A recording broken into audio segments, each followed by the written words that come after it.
നമസ്കാരം. Raft of ഫുട്ബോളിലേക്ക് അവർക്കും സ്വന്തം. സീസൺ അവസാനിക്കാൻ പോവുകയാണല്ലോ. ലീഗുകളൊക്കെ അവസാന ലാപ്പിലാണ്. ഒരു ഒരു മാസവും 10-20 ദിവസവും കൊണ്ടൊക്കെ ഈ സീസൺ അങ്ങ് അവസാനിക്കും. ഇതവണ യൂറോപ്യൻ ഗോൾഡൻ ബൂട്ട് ആര് സ്വന്തമാക്കും? ഗോൾഡൻ ബൂട്ടിനായിട്ടുള്ള പോരാട്ടം കനക്കുകയാണ്. ഗോളടിയിൽ മുന്നിലുള്ളത് ഒരു സംശയവും വേണ്ട, വിക്ടർ ഗ്യോക്കെറസ് തന്നെയാണ്. പക്ഷേ അദ്ദേഹം കളിക്കുന്നത് പോർച്ചുഗീസ് ലീഗിലാണ്. അപ്പോൾ അതുകൊണ്ട് അവിടുത്തെ ലീഗിലെ ഗോളിന് ടോപ്പ് 5 ലീഗിലെ ഗോളുകളുടെ അത്ര പോയിന്റുകൾ ലഭിക്കില്ല. ടോപ്പ് 5 ലീഗിൽ ഒരു ഗോൾ അടിച്ചാൽ 2 പോയിന്റ് കിട്ടും. അങ്ങനെയാണ് ഗോൾഡൻ ബൂട്ടിന് കണക്കാക്കുക.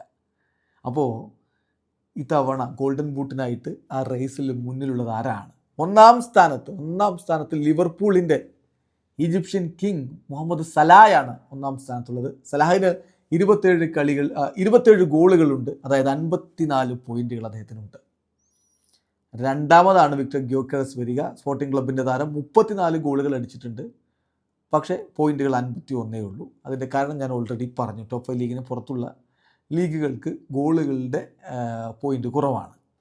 മൂന്നാമത് റോബർട്ട് ലെവൻഡോസ്കി, FC ബാഴ്സലോണയുടെ താരം. 25 ഗോളുകളാണ് ലാലിഗയിൽ നേടിയത്.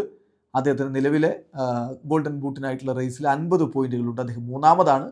നാലാമത് ഹാരി കെയ്ൻ, ബയൺ മ്യൂണിക്കിൻ്റെ ഇംഗ്ലീഷ് സൂപ്പർ താരം. 24 ഗോളുകളുമായിട്ട് 48 പോയിന്റുമായിട്ട് നാലാമത് നിൽക്കുന്നു. അഞ്ചാം സ്ഥാനത്ത് അറ്റ്ലാന്റയുടെ ഇറ്റാലിയൻ താരം മാറ്റിയോ റെറ്റോഗി. അർജന്റീനയിൽ ജനിച്ച് പിന്നെ ഇറ്റലിക്ക് വേണ്ടി കളിക്കാൻ തീരുമാനിച്ച് ഇറ്റാലിയൻ ഫുട്ബോളിലേക്ക് ചേക്കേറിയ മാറ്റിയോ റെറ്റോഗി ഇത്തവണ 23 ഗോളുകൾ നേടി 46 പോയിന്റോടെ അഞ്ചാം സ്ഥാനത്ത് നിൽക്കുന്നു. പിന്നിലാണ് കിലിയൻ എംബാപ്പെ, 22 ഗോളുകൾ 44 പോയിന്റ്. ഓസ്മാൻ ഡംബലെ 21 ഗോളുകൾ 42 point. Erling Haaland, Omar Marmoush, Alexander Isak എന്നിവർക്കൊക്കെ 21 ഗോളുകളും 42 പോയിന്റുകളുമാണുള്ളത്. ഏതായാലും സലായാണ് ഇപ്പോൾ ഗോൾഡൻ ബൂട്ടിനായിട്ടുള്ള റേസിൽ മുന്നിലുള്ളത്.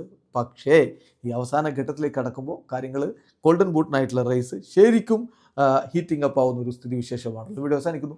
ഫുട്ബോൾ ലോകത്തെ കൂടുതൽ വിശേഷങ്ങളുമായി റാഫ്റ്റ് ഓഫ് ഫുട്ബോൾ.